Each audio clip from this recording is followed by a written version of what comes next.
अरे मूर्ती हात का थरथरतोय तुझा? हा हत्ती कुठं आहे तुझा हात कुठं चाललाय? डाक दे की जिभेला तिच्या. मी कसं करीन? माझा हात मनाविरुद्ध तिकडे जातोय.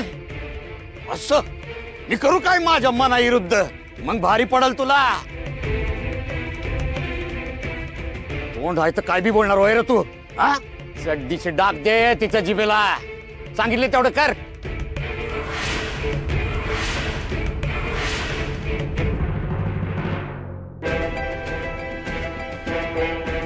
अरे बाहेर या तू पण.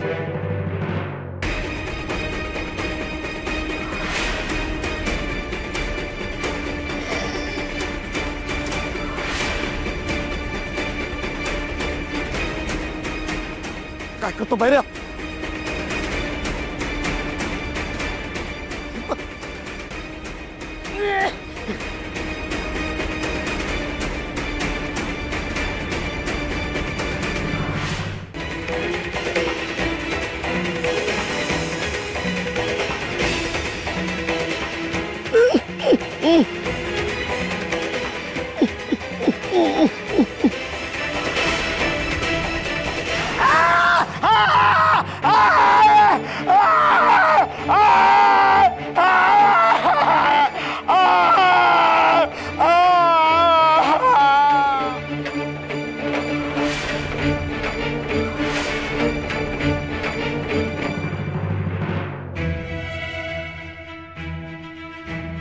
क्षमा असावी दिगुशेठ, तुम्हाला सकाळपर्यंत थांबावं लागलं.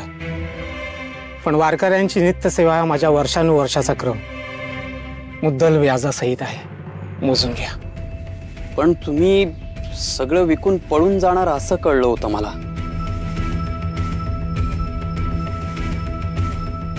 ज्यांनी सांगितलं त्यांनी मनचं सांगितलं. पण मी पळून का जाऊ? मलाही तेच वाटतंय. सकाळी सुद्धा तुम्ही वारकऱ्यांना रक्कम दिलीत. माझं जे काही होतं ते मी सर्व विकून टाकले.